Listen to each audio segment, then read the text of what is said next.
The U.S. Customs and Border Protection unmanned aerial system that has been so successful in border security, counter-drug operations, disaster relief, and humanitarian support, patrolling the skies of the U.S.-Mexican border along the southwestern United States, the U.S.-Canadian border of North Dakota, and over the Atlantic and Caribbean seaboards, will now be operating in the airspace of the entire 1,200-mile Texas-Mexico border and over the Gulf of Mexico, environments that are rife with illegal drug smuggling and illegal border crossing activity.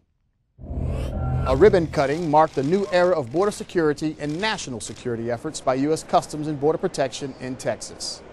In a recent commencement ceremony at the Corpus Christi Naval Air Station, CBP Air and Marine leadership, along with congressional and U.S. Navy leadership, recognized the coming of the unmanned aircraft operation specifically designed to patrol the skies of the Texas-Mexico border, the Gulf of Mexico, and the Western Caribbean and Eastern Pacific Oceans.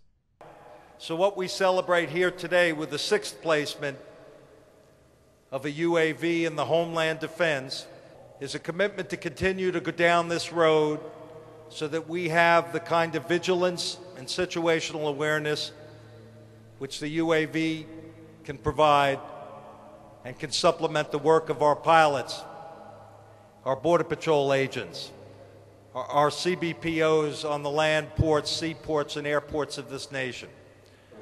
We do know that this new eyes in the sky will provide our men and women in the ground the intelligence needed to protect our borders. And as we look, we want to make sure that in the U.S. Congress, we provide the funding. And just recently, we provided a little bit over $600 million, which is the largest infusion of border security dollars that we've ever had. And again, this is important to make sure that we realize there, because it would not only provide the technology, the men and women that we need to hire to make sure that we have the border security, but it would also provide the funding to 2 new UAVs. CBP P-3 aircraft pilots have been flying counter-drug operations out of the Corpus Christi Naval Air Station for more than 25 years. The addition of the UAS mission gives the P-3 pilots the advanced capability they need to perform optimal law enforcement from air to ground. We have, the 35 pilots here that are P-3 pilots, and when they're not downrange flying P-3s and they're home, they could be flying a Predator. So they can leverage that experience they've got from long-range flying down in the transit and source zone, and they could take that and use it with the Predator. Operating from Florida to Arizona, the aircraft will be deployed for border security and surveillance missions.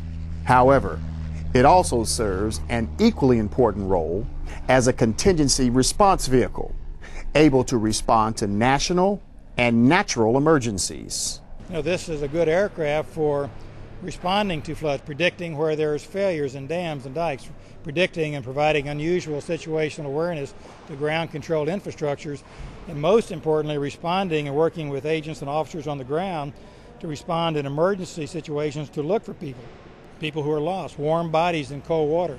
The forward-looking infrared systems are especially optimal for that kind of help, and so 3 months later, North Dakota got floods that year. And we launched the Predator, and during that time period, we flew the whole state of North Dakota. We surveyed with the high-definition synthetic aperture radar all of the key bridges, all of the key dikes and dams, fed that information as a database to the state, local contingency managers. We had floods again, and the state of Minnesota asked for the same thing. So not only did we support the state of North Dakota, we flew the floods in Minnesota this year as well.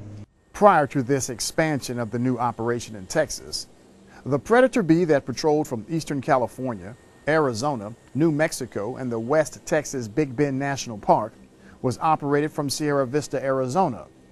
But the new Texas mission will focus on the Texas-Mexican border exclusively, giving the CBP UAS mission very extensive coverage of the southwest border. CBP Air and Marine is the 2nd largest operator of unmanned aircraft systems in the world, second only to the U.S. Air Force. For the past 5 years, CBP has been developing and deploying these systems nationwide.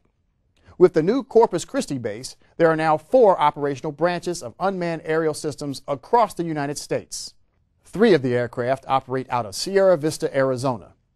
2 from Grand Forks, North Dakota, 1 out of Cape Canaveral, Florida, and the newest at Corpus Christi, Texas. For more information about the CBP UAS program, search UAS on cbp.gov. For CBP Frontline News, I'm Michael Pope.